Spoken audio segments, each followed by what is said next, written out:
The rain didn't stop all day. The sky over the alien colony stayed dark. Water flowed down the broken metal roads. Most shops were closed. Only one small repair shop still had lights on. Cole wiped his hands with a dirty cloth. He was done fixing. For the day, he moved to the door, ready to lock up. But then he heard something. A voice quiet and shaky from behind him. "Just one night with me, please. Feed my daughter." He turned fast. There was a woman standing near the wall. Her skin was a light gray, glowing a little under the wet light.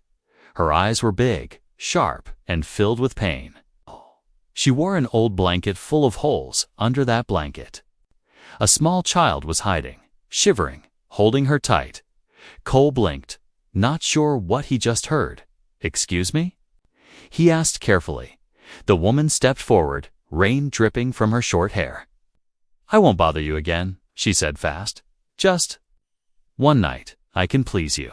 I know how. Just give my daughter something to eat." Cole's face changed.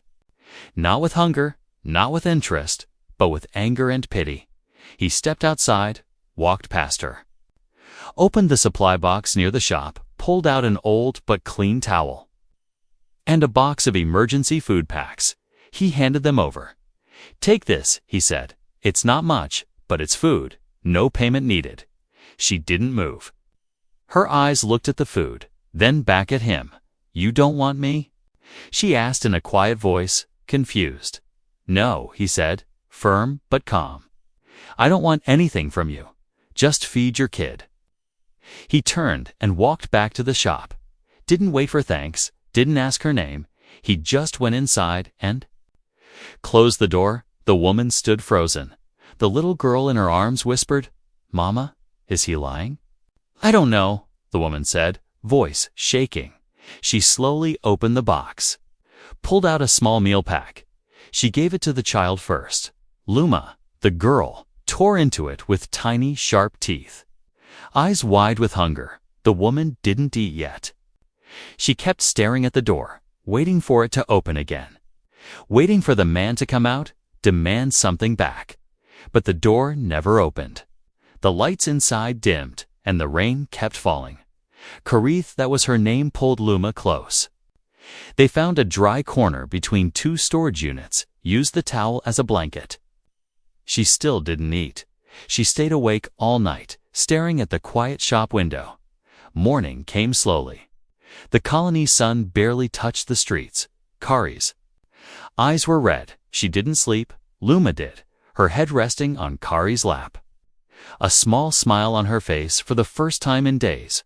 When the girl finally woke, she said softly, "Mama?" "He didn't come back." "No," Kari said, "he didn't."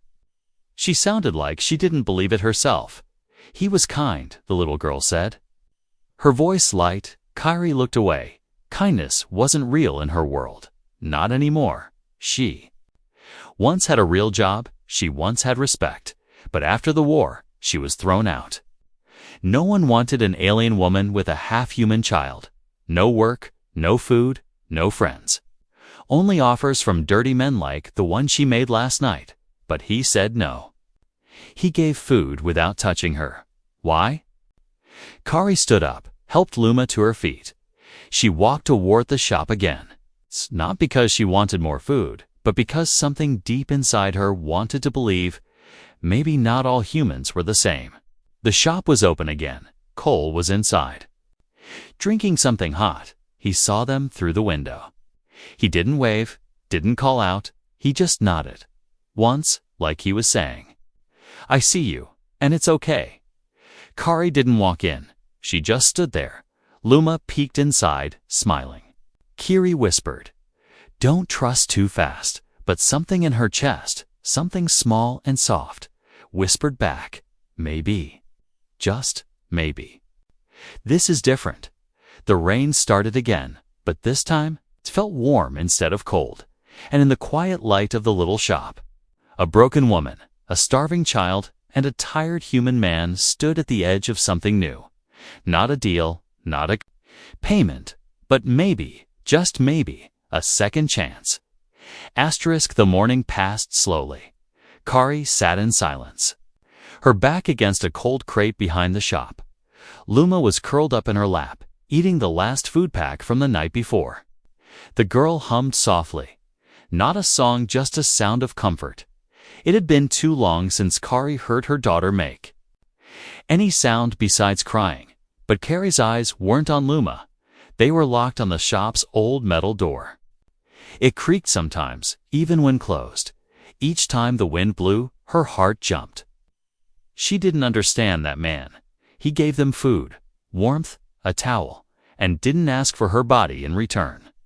He didn't even try to follow her or ask her name. That wasn't how the world worked, not anymore. Not for people like her. Alien women had no value in this colony unless they offered flesh. Kari had learned that the hard way, and yet this man, this human, walked away. Why? Luma wiped her mouth and leaned against her mother. "Mama," she whispered. He was kind. Kari didn't answer. She wanted to believe it. She wanted to trust the look in the man's eyes. But her whole life had taught her otherwise. As evening came, the temperature dropped again. Kari wrapped the towel tighter around Luma, but the child was still shaking. Kari looked at the shop once more. Smoke was rising from the roof chimney warmth. She could smell something cooking inside. Luma whispered, "I'm hungry again." Kari stood slowly. Her legs hurt from sitting too long. She picked up her daughter and walked toward the shop. Not close, just near enough to feel the heat from the chimney. She waited, hoping the man would notice, but he didn't come out. Instead, the door opened gently without sound. Cole stood there, looking at them. He said nothing. He just stepped aside and held the door open. Kari didn't move. Was it a trick? A trap? Luma squirmed in her arms. "Mama, please." Kari finally stepped forward, one slow step after another, inside. The shop was warmer than she expected. The air smelled like real food. Cole said softly, "The little one should eat again." He pointed to the table. 2 bowls of hot stew sat waiting.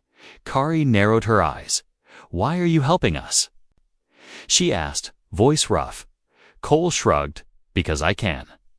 That answer didn't make sense to Kari, but she sat down anyway. Luma dug into the food without waiting. Cole placed a clean towel near them. "There's a washroom back there," he said. "You can use it." Kari didn't eat. She kept watching Cole, waiting for him to ask for something, waiting for the moment his kindness turned into a price. But it never came. He sat down on the other side of the room, opened a book, and began reading quietly. Not once did he stare at her body. Not once did he speak a word that made her feel shame. Luma finished her stew, let out a tiny sigh, then slowly curled up on a soft chair by the heater and fell asleep. Cole looked over and smiled.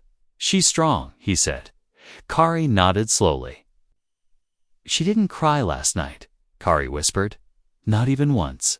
I noticed," Cole said gently. "She's brave, like her mother." Kari blinked. Her breath caught for a second. She wasn't used to hearing those words. Brave and mother, said kindly. Not in the same sentence, not by a human. After a long silence, Cole stood up and walked into the back room. Kari grabbed Luma protectively, but Cole returned with a pillow and a blanket. "I sleep on the floor anyway," he said. "You two can take the bed. It's warmer." Kari stood still. Every part of her wanted to say no, but Luma was already asleep and shivering. She carried her daughter into the back room.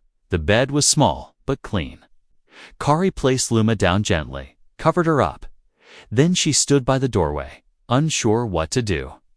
Cole leaned on the wall outside the room. "Lock the door from the inside, if it makes you feel safer," he said. Kari nodded slowly. She didn't say thank you. She didn't trust him yet, but as she closed the door and clicked the lock quietly, she whispered something to herself.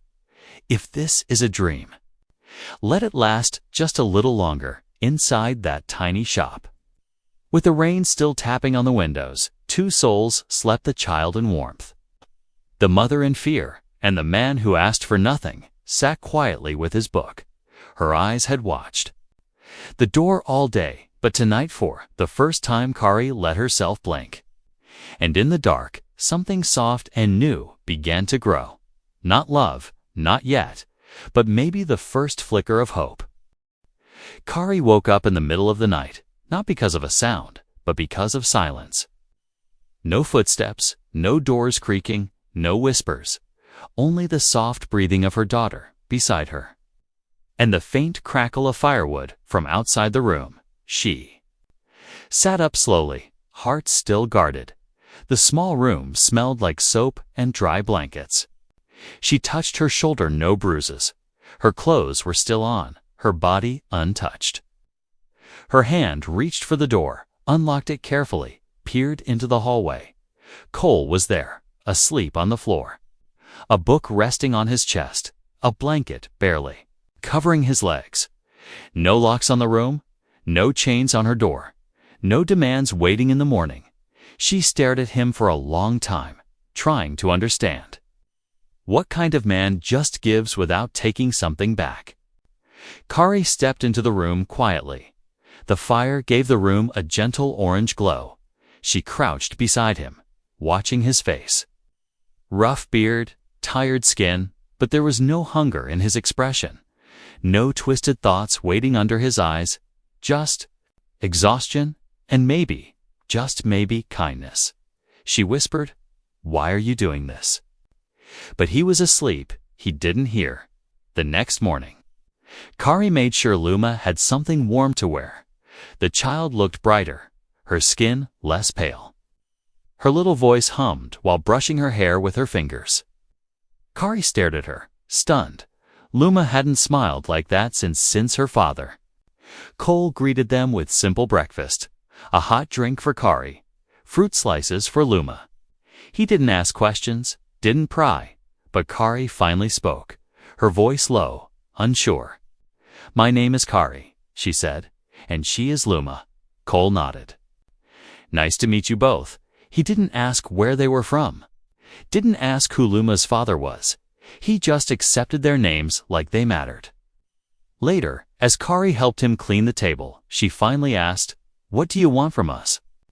Cole paused, looked at her like he didn't understand the question. "Nothing," he said. "You don't owe me." Kari frowned. "No man gives without reason." She said, "You must want something, everyone does." Cole leaned against the wall, folded his arms. "I've seen too much pain in this colony," he said. "Too many people walk past the hungry, the cold, the broken. I just don't want to be like them." Kari stared at him. Her heart told her to believe him, but her past whispered louder. She sighed.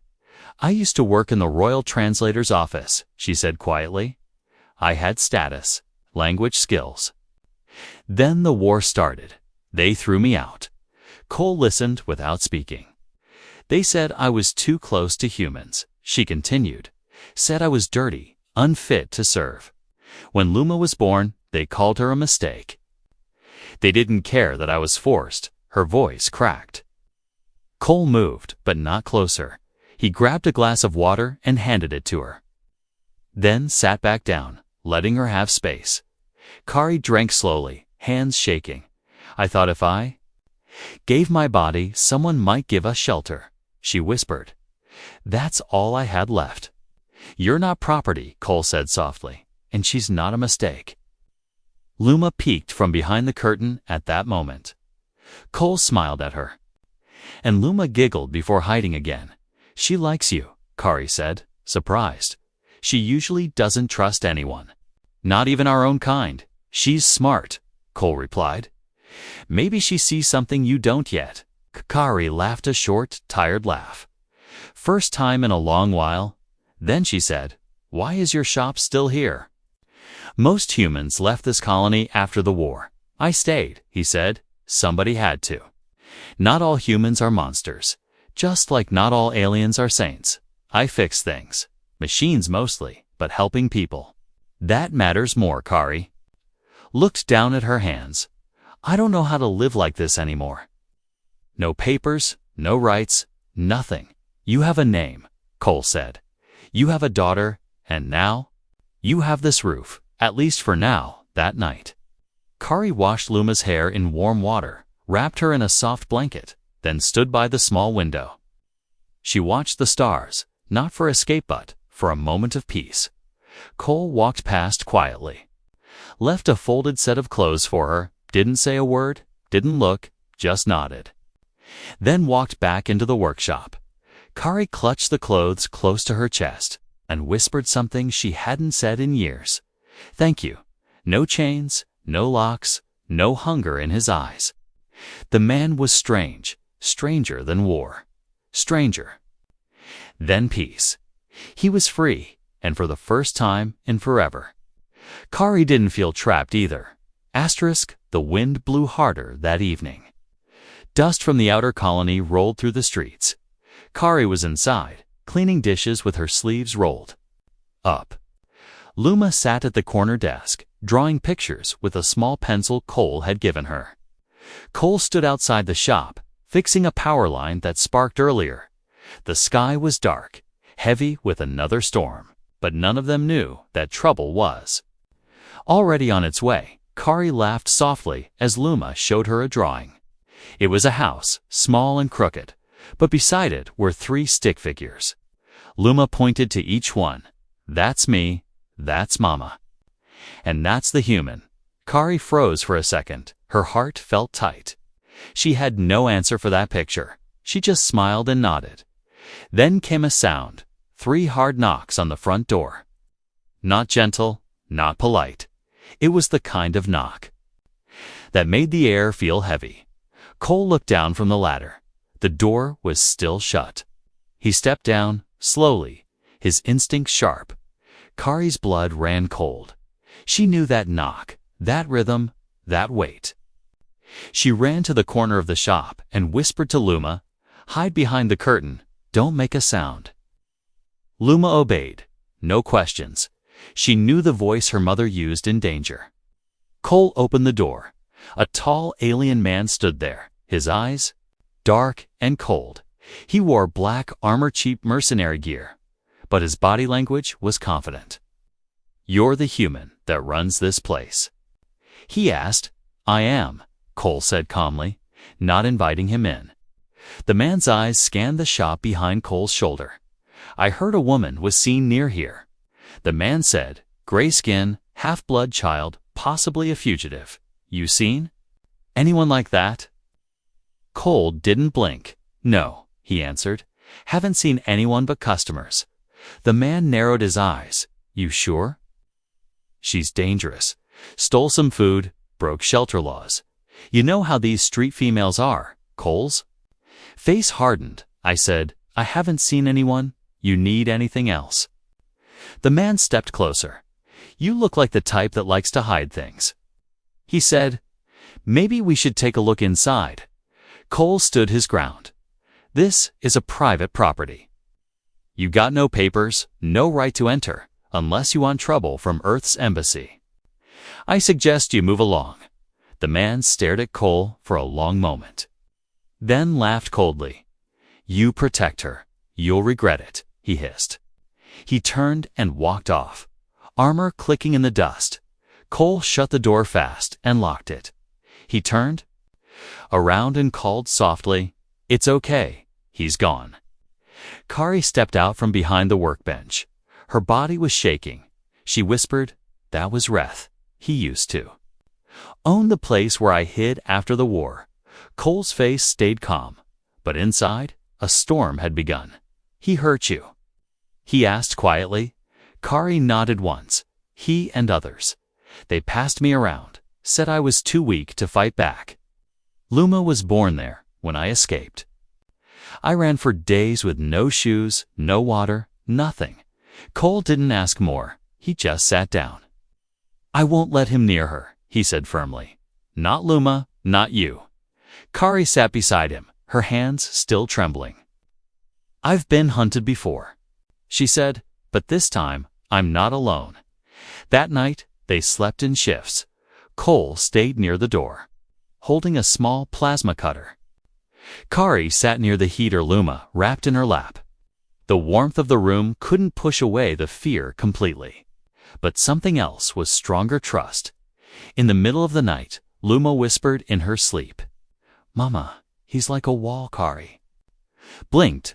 "What do you mean?" she asked gently. Luma, half asleep, said, "A wall that doesn't fall." Even when the bad wind blows, Kari smiled with wet eyes. She looked over at Cole, still awake, still watching the door, still the wall. The storm arrived just after sunset. Thick black clouds rolled across the sky.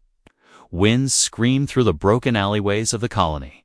Lightning flashed above the rooftops. The rain poured like the sky itself was angry inside the repair shop. The lights flickered twice, then went out. Darkness filled the room for a moment, but soon. Soft orange light glowed from the old fireplace Cole had repaired the week before. Kari quickly gathered dry blankets. Luma clung to her mother's side, eyes wide from the sound of thunder. "It's all right, baby," Kari whispered. "We're..." Inside now, Cole entered the main room, holding a small lantern in one hand and 2 cans of stew in the other. "Power's out across the block," he said, setting the food down near the fire, "but we'll manage." Luma looked at him with big, curious eyes. "Is it safe?"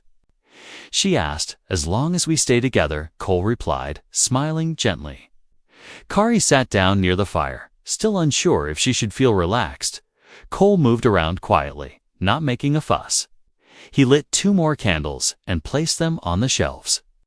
Then handed Kari a warm bowl of stew. She hesitated at first, then took it. Their fingers touched briefly, just a second. But it felt warmer than the fire itself. "I've been through worse storms," Cole said as he sat down across from her, "but not many with better company." Kari looked down, her cheeks warming. No man had ever spoken to her like that. Without hunger in his voice, without cruel games in his eyes. Luma giggled softly, chewing her food. She held her bowl with both hands like it was treasure. "This is the best night," she whispered. "Because Mama isn't scared," Kari's heart squeezed at those words. She looked across the fire at Cole and whispered, "Thank you." Cole gave a simple nod. "No need," he said. "You don't owe me anything." Outside, the wind howled louder. The shutters rattled. And the shop's old metal roof groaned under the weight of rain. Inside, the fire crackled, and for once, Kari didn't feel the need to run, didn't feel like a trapped animal waiting to be hunted. She felt safe, later, when Luma fell asleep in her arms. Kari laid the child down on a soft pile of blankets by the wall. Cole added wood to the fire and sat beside her. Neither of them spoke for a while. Then Kari whispered, "I didn't think kindness still existed in this galaxy." Cole looked. "Into the fire it does," he said, "but it's small, like this flame. You have to protect it, or it dies." Kari turned her face toward him, her voice trembling. "I've been treated like nothing. Like I'm worth less than the dirt on someone's boots. I offered myself for food, 'cause that's all I thought I had left.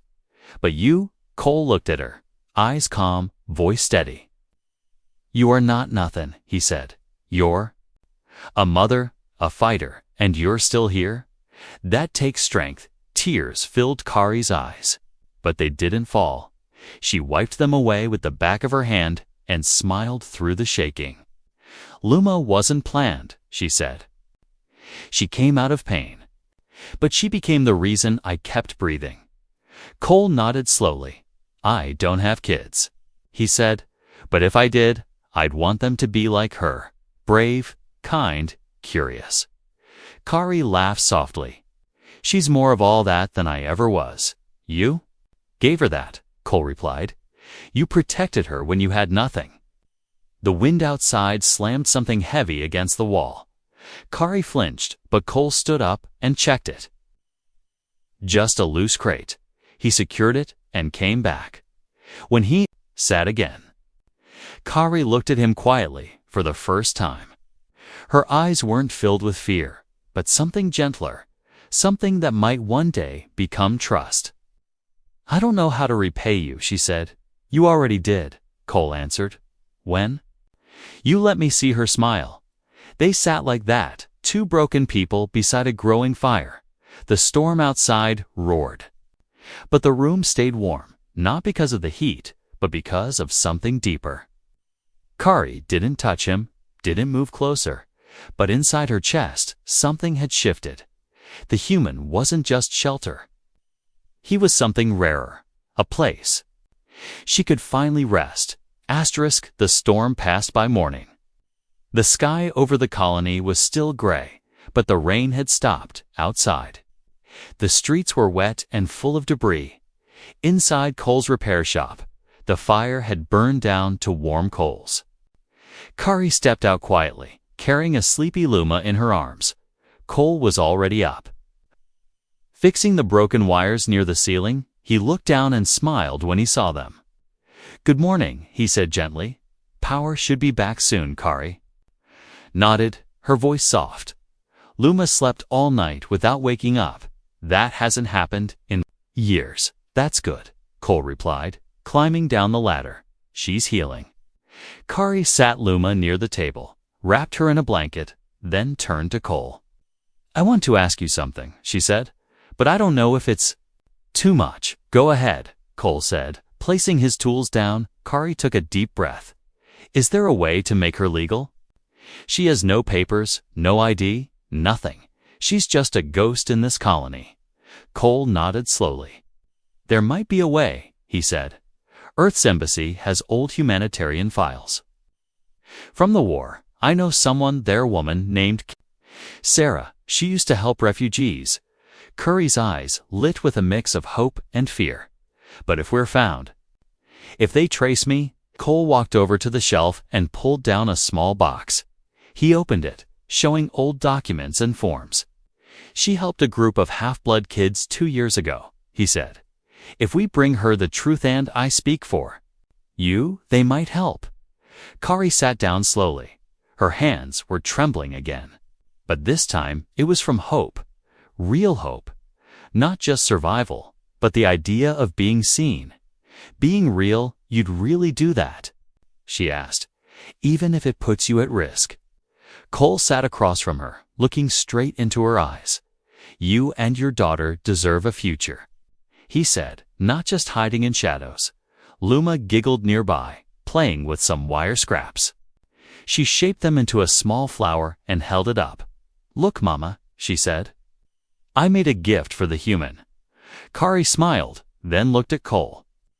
"She doesn't even call you by name. She doesn't need to." Cole chuckled. "She just trusts me that afternoon." Cole made a call through an old comms terminal in the back. The signal was weak, but it connected. A woman's voice answered, firm but kind. "Cole, it's been a while, Sarah." "I need a favor," he said. "I have a mother and child here, no documents. The child's half-human, the mother's an ex-linguist from the old court." Sarah didn't ask many questions. She just said, "Bring them tomorrow," quietly. Kari had been listening from the hallway, her hands covering her mouth. She didn't dare speak. But the tears in her eyes spoke for her. That night, they ate together again.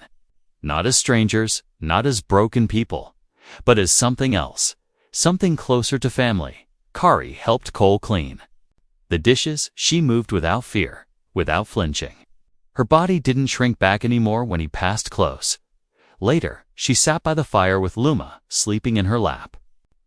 Cole sat across from her, working on a small broken toy ship Luma had found. He fixed the wings, soldered the cracked body, and handed it to Kari. "She liked this," he said. Kari smiled. "She already does." They sat in silence for a while. Then Kari said something that made Cole pause. If things go right," she began, "and Luma becomes legal, and I do too, would it be all right if we stayed?" Cole blinked. He didn't speak at first. Then he leaned forward, resting his arms on his knees.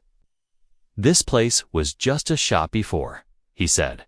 "Just tools, wires, broken machines, but since you came, it feels like more." Kari felt something in her chest shift again. A door she had kept locked for years now stood slightly open. "I don't know how to be anything else," she whispered. "I don't know how to love without fear." "Then don't rush it," Cole said gently. "Just stay, be safe. Let Luma grow." Kari nodded slowly, not with words, but with a look that said she finally believed him. Outside, the stars returned. It's no longer hidden by clouds. Inside, the fire glowed brighter than before. For the first time in a long, long time, Kari had a name. Luma had a place, and maybe, just maybe, they had a future. The next day was quiet. The air was still, as if the colony itself was holding its breath. Cole packed a small bag with food, papers, and a tiny blanket for Luma. Kari dressed in clean clothes he had given her days ago. Her hands shook as she tied her hair back. Luma held her hand tightly. Sensing that something important was about to happen, they took the back roads. Avoided busy streets and patrolling guards. Cole knew the way.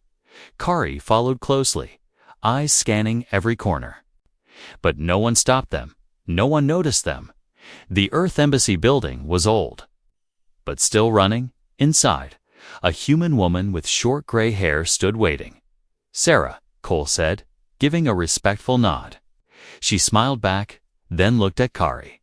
"And Luma, you're safe here," Sarah said, her voice warm. Kari didn't reply. She just looked down and nodded. They sat in a small office while Sarah went through files. She asked gentle questions, nothing painful. Kari answered everything. Voice quiet but steady, Luma sat on Cole's lap, drawing circles on his hand with her finger. After what felt like hours, Sarah closed the tablet in her hand. "You'll be registered under protected status," she said. "The child will be given full recognition as a legal citizen, with rights." Kari blinked. She didn't understand at first.